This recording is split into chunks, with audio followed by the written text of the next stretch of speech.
4 PM news network में दोस्तों आपका स्वागत है। मैं हूं आपके साथ राशिद ज़हीर।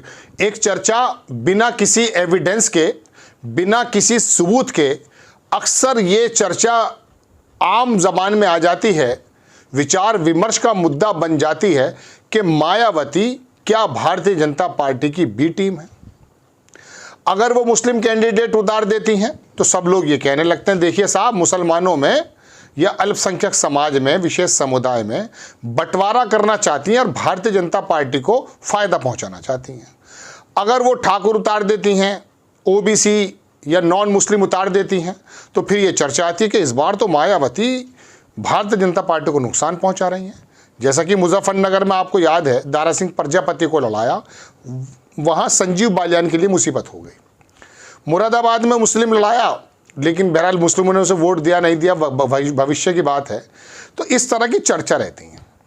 लेकिन पूरे ओवरऑल अगर किसी की पर्सनैलिटी पर आप निगाह मारेंगे तो आपको पूरी तरह से अंदाज़ा हो जाएगा कि दरअसल कौन आदमी किसकी तरफ बात कर रहा है। मायावती जी के बारे में भी आपको मालूम है कि उन्होंने अपने भतीजे आकाश आनंद को हटा दिया था, कहाँ से, अब कोऑर्डिनेटर पद से, और अपना उत्तराधिकारी जो बनाया गया था उसको भी हटा दिया था और कहा यह कि अभी इनके अंदर परिपक्वता नहीं है, मैच्योरिटी नहीं है। मैच्योरिटी आ जाएगी तो उनको उत्तराधिकारी बना दिया जाएगा। देखिए, किसी गलती पर कोऑर्डिनेटर पद से हटा दिया गया समझ में आती है, लेकिन आने वाले वक्त में, भविष्य में, जब मायावती जी रिटायर हो जाएंगी या नहीं होंगी, ईश्वर ना करे, तब जाकर के आकाश आनंद को बनाया जाता। लेकिन वो बताया कि नहीं साहब, उत्तराधिकारी पद से भी इनको हटा दिया गया। अब आगे बात यह है, आकाश आनंद को क्यों हटाया? आकाश आनंद बहुजन समाज के लोगों में एक हीरो की तरह उभर रहे थे। संविधान के मुद्दे को जब उन्होंने उठाया मुखरता से कि भारतीय जनता पार्टी के नेता संविधान को ख़त्म करने की, चेंज करने की, आरक्षण को ख़त्म करने की, कम करने की बातें कर रहे हैं, भारतीय जनता पार्टी को जाहिर सी बात है ये बात समझ में नहीं आएगी। और जिस बहुजन समाज में वो एक सेंध लगा चुके हैं, किसी भी वजह से, धार्मिक एतबार से लगाई हो या कोरोना के बाद जब रोटी रोटी के लिए मजबूर हो गया था सब समाज, जितना गरीब तबका है किसी भी वर्ग का हो, वो इस वजह से 5 किलो राशन पर आ गया था मजबूरी में। कोई भी वजह रही हो, जो बहुजन समाज में सेंध लगाई थी भारतीय जनता पार्टी ने, उसको दिखाई ये दिया कि आकाश आनंद कहीं इस सेंध के मुंह को बंद ना कर दें।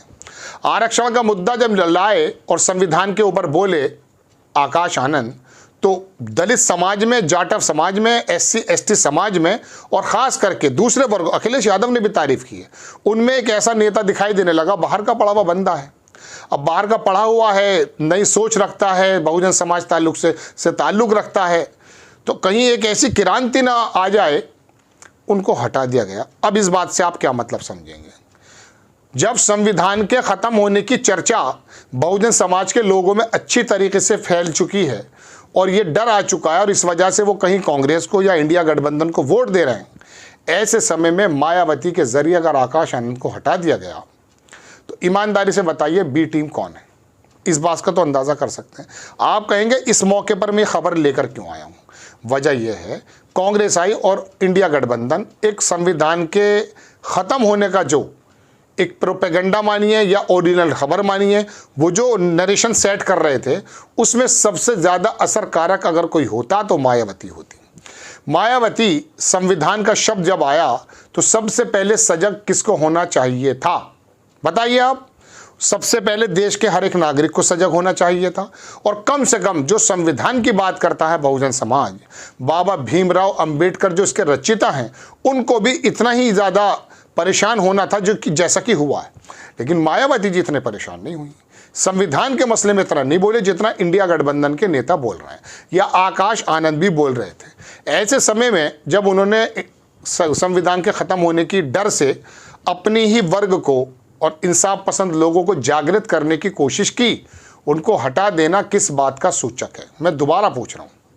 अंदाज़ा हो जाता है कि अमित शाह और भारतीय जनता पार्टी के थिंक टैंक को ये बात बिल्कुल समझ नहीं आ रही कि जिस वोट बैंक में हमने किसी तरीके से सेंध लगाई थी, वो वोट बैंक अगर आना बंद हो गया तो फिर क्या होगा?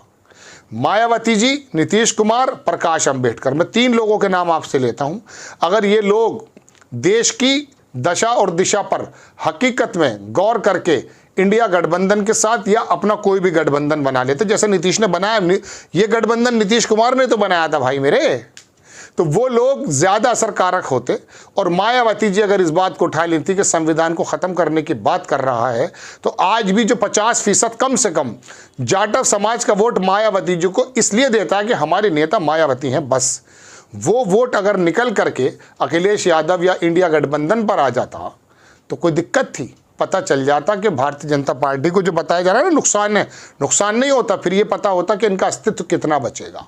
चूँकि ओबीसी अति पिछड़ा, इसको तो साध लिया है अखिलेश यादव ने, ये भी मैं एक अलग प्रोग्राम बनाने जा रहा हूँ। लेकिन बहरहाल मैं आपके सामने ये बताना चाहता हूँ कि किसी के मन में अगर ये बात हो कि साहब मायावती बी टीम है या नहीं, इस पूरे इंसिडेंट को गौर कर लें कि आकाश आनंद ने अगर संविधान के मुद्दे को उठा करके भारतीय जनता पार्टी को परेशानी में डाला तो उनको ही निकाला, उनको ही बाहर कर दिया। तो अब अंदाज़ा हुआ, इट मीन्स ये प्रूव हुआ कि बीजेपी के लिए मायावती जी काम कर रही है या नहीं। बहुत से पत्रकार कहते हैं मैं इस बात को मानने को तैयार नहीं हूं, तो मायावती क्या कान में आके कहेंगी, या अखिलेश यादव कान में आके बताएंगे, या अमित शाह जाकर के इसका कह सकते हैं कि खुलासा कर देंगे कि नहीं हमारी बैकडोर में डील हो गई है? ऐसा नहीं होगा ना।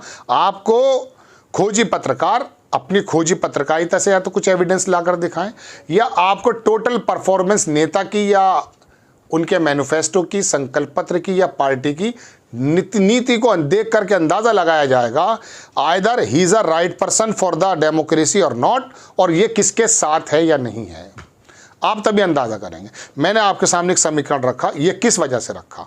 इंडिया गठबंधन जिस बात को लेकर आगे बढ़ रहा था उसमें थोड़ी सी उसकी कमी नज़र आई। संविधान के ख़त्म होने की डर की वजह से, जो कि भारतीय जनता पार्टी के नेता कह चुके हैं, उस नरेशन को अभी 3 चरणों तक, 4 चरणों तक, अभी 5वां चरण आने वाला है, इस तक आगे लेकर जाने की जिम्मेदारी इंडिया गठबंधन की है। मायावती अगर भूल गई हैं, उनके भतीजे ने अगर उठाया, उनको हटा दिया, तो इंडिया गठबंधन के हर नेता की जिम्मेदारी है इतनी मजबूती से अपने इस नरेशन को सेट करते रहें, क्योंकि यही वो वोट है कि ये वोट अगर मायावती पर जा रहा कोई प्रॉब्लम नहीं है, लेकिन ये वोट अगर भारतीय जनता पार्टी पर जा रहा है तो आप समझ लीजिएगा कि आपका आने वाला जो वक्त है 2024 का, देश को बचाने की अगर आपकी कोई सही नीति या सही सोच भी है तो वो ख़त्म होने जा रही है। चूँकि बात यह है कि ये वाली बात पिछले कुछ कारणों से भारतीय जनता पार्टी पे बहुत सटीक बैठती है कि ये लोग कम से कम इस मुद्दों को तो फेस करते हैं और कर देते हैं।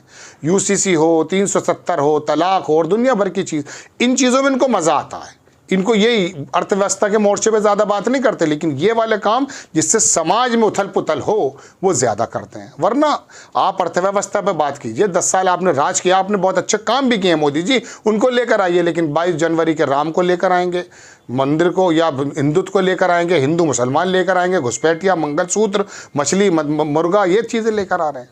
खैर, आपको मुझे एक बात यही तरफ खबर लेकर जानी थी कि मायावती का इस वोट के बारे, इस रुख के बारे में आप अंदाज़ा करें कि आखिरकार आकाश आनंद को हटाने के पीछे क्या यही वजह है कि वो संविधान के नाम पर अपने समाज को एकजुट करने लगे थे।